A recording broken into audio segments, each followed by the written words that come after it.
दिल्ली का दंगल शुरू हो चुका है, लेकिन उससे पहले दिल्ली वालों के लिए बड़ा ही मंगल है। क्यों? क्योंकि एक बड़ी खबर आपको बता दें, दिल्ली चुनाव से पहले बीजेपी सरकार ने बड़ा दांव खेला है। सरकार ने दिल्ली की अवैध कॉलोनियों को नियमित करने के लिए अध्यादेश लाने की बात कही है।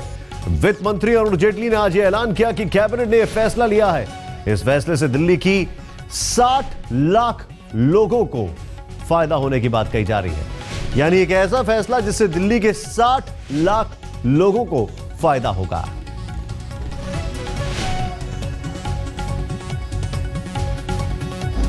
The first decision is in relation to the regularization of unauthorized colonies in Delhi.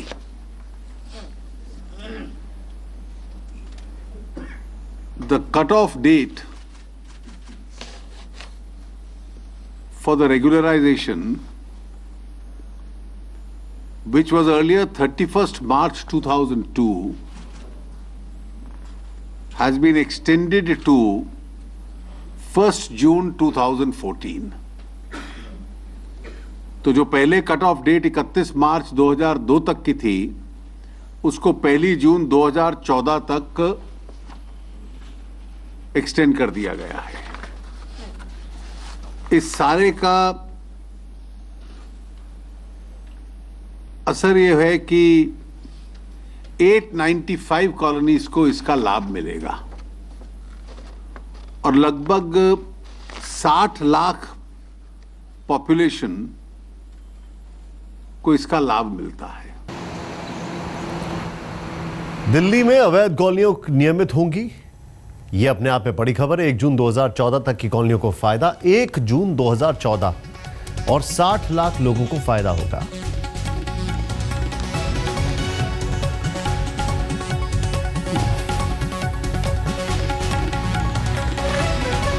Kumar Krunal इस वक्त हमारे साथ है। अब इसकी टाइमिंग अपने आप में सब कुछ बता रही है।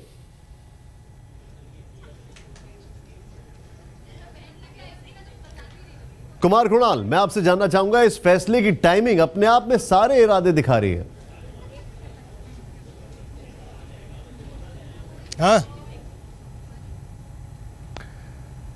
कृणाल, क्या आप मुझे सुन सकते हैं? लगता है कि उन तक हमारी आवाज नहीं पहुंच पा रही है, ऐसा लग रहा है। लेकिन आपको बता दें कि ये जो फैसला लिया गया है, 60 लाख लोगों को फायदा होगा। 1 जून 2014 तक की जो कॉलोनियां हैं, अवैध कॉलोनियां, वो नियमित होंगी। अरुण जेटली ने कई सारी चीजें कही, उसमें दिल्ली में अवैध कॉलोनियां नियमित होने की जो बात कही है, उसको देखने की एक और चीज ये है कि करीब 895 कॉलोनियां ऐसी हैं जिनको इससे फायदा होगा। और यहां पर गौर करने वाली बात यह है कि दिल्ली में चुनाव नजदीक हैं, उसको देखते हुए यह फैसला जो लिया गया है, यह अपने आप में एक सवाल ही नहीं खड़ा करता है, बल्कि एक पार्टी के मन में उम्मीद की किरण भी छोड़ जाता है।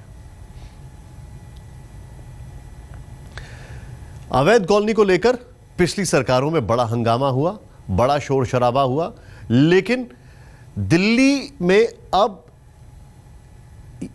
ये जो फैसला आया है, इससे यह जरूर साफ होता है कि 60 लाख लोगों को फायदा होगा या 60 लाख वोटरों से किसी एक पार्टी को फायदा होगा।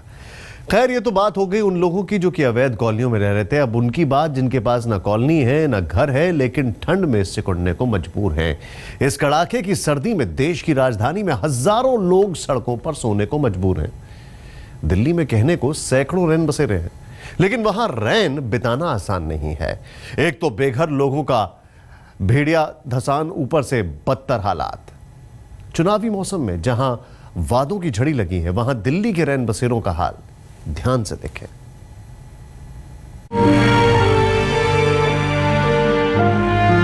जिस दिल्ली को अपने दिल के करीब सभी राजनीतिक पार्टियां मानती हैं, उसी दिल्ली में बेघरों की जिंदगी देखिए।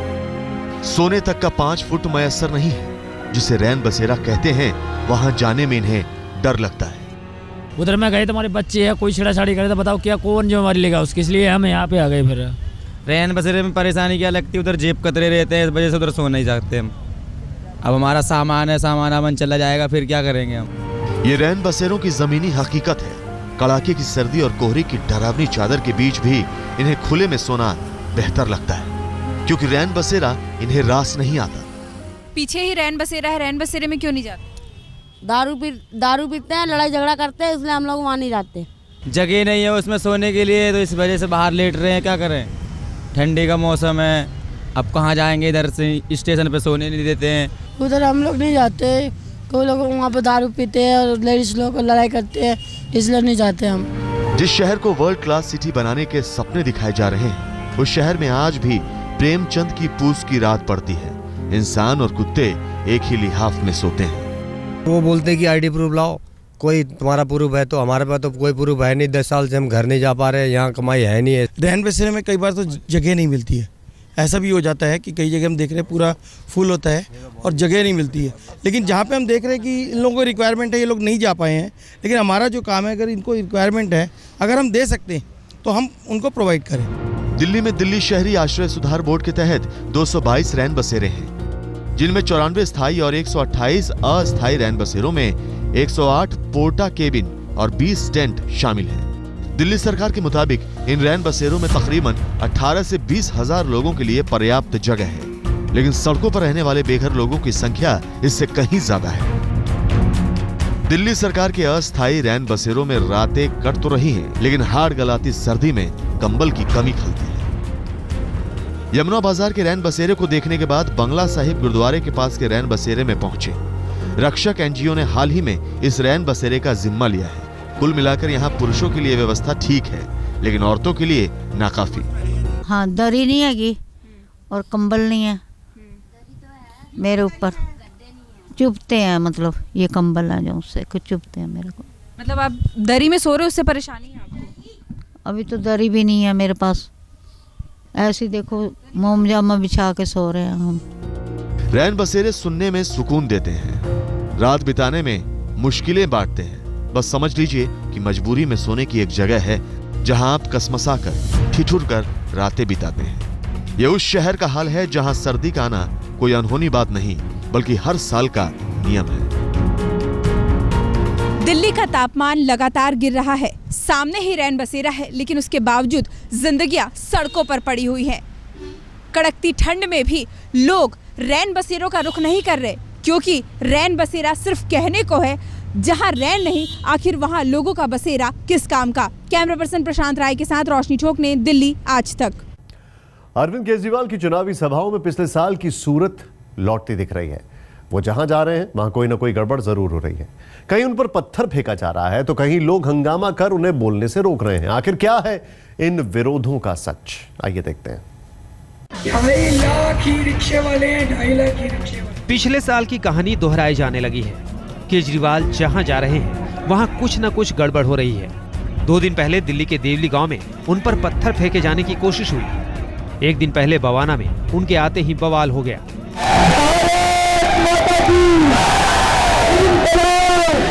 केजरीवाल लोगों को संबोधित करने मंच पर पहुंचे और लोगों ने उन्हें सुनने से इनकार कर दिया। विरोध में नारे लगने लगे। बवाना में भारी धुंध और ठंड के बावजूद बड़ी तादाद में लोग उन्हें सुनने पहुंचे थे। बहुत देर तक इंतजार भी किया, लोग धीरज धरे बैठे रहे। ये तुम्हारे काम नहीं आएंगे। लेकिन जैसे ही केजरीवाल ने बोलना शुरू किया, आगे बैठे कुछ लोगों ने नारेबाजी शुरू कर दी। उन्होंने इस शोर को अनसुना कर भाषण जारी रखा, लेकिन जब जनता नहीं मानी तो नेताजी ने भी तीखे तेवर अपना लिए। माँ बाप बैठे हैं ना बीजेपी में, ये तुम्हारे बिजली के बिल कम नहीं करने वाले, ये तुम्हारे काम नहीं आएंगे सुख दुख में, तुम्हारे काम ये वेद प्रकाश ही आएंगे सुख दुख में, ये तुम्हारे माँ बाप बीजेपी के काम नहीं आने वाले। मैं भगवान से निवेदन करता हूँ, इनको भगवान सद्बुद्धि देगा और जिनके इशारों में नाच रहे हैं। हंगामा इस कदर बढ़ा कि उन्हें भाषण बीच में ही रोकना पड़ा।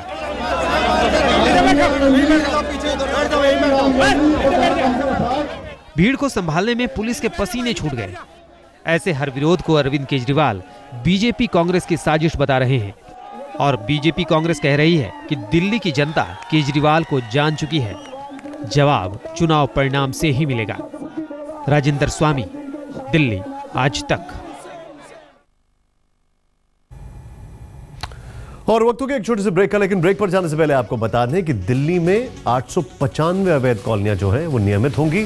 करीब 60 लाख लोगों को फायदा होगा। सरकार ने फैसला लिया है।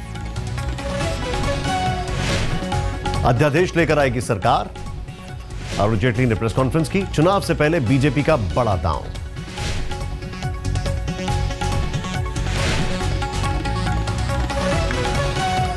ब्रेक के बाद आपका एक बार फिर स्वागत है। दिल्ली में चुनावी सुगबुगाहट के बीच सरकार का एक बड़ा फैसला या बड़ा दांव। 1 जून 2014 तक की अवैध कॉलोनियां होंगी नियमित। दिल्ली में 1 जून 2014 तक की अवैध कॉलोनियां होंगी नियमित। 60 लाख लोगों को बम्पर फायदा। इसके अलावा भूमि अधिग्रहण संशोधन को भी कैबिनेट की मंजूरी मिली है। मुआवजे में कोई बदलाव नहीं। वित्त मंत्री अरुण जेटली ने कहा है किसानों और औद्योगिक विकास के बीच संतुलन जरूरी है, उनका कहना था।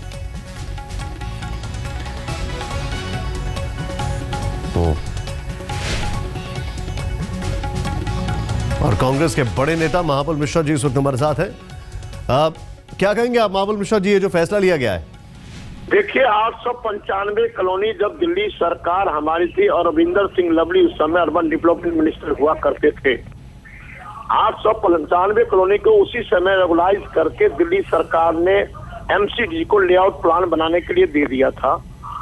और उस जब लेआउट प्लान बनाने के दिया तो एमसीडी पैसे की रिक्वायर्ड की, तो वो भी दिल्ली सरकार ने पैसा दे दिया। तो ये आज कोरी राजनीतियों ने ऑलरेडी 895 कॉलोनी को रेगुलाइज करके लेआउट प्लान बना के एमसीडी को दे दिया। जो एमसीडी का काम है, ये कोरी राजनीति हो रही है, इससे और कुछ ज्यादा नहीं हो रही है। नहीं, लेकिन जब आपने ये सब कर दिया था तो आज जो सरकार का फैसला है वो आपके फैसला से कितना भिन्न है?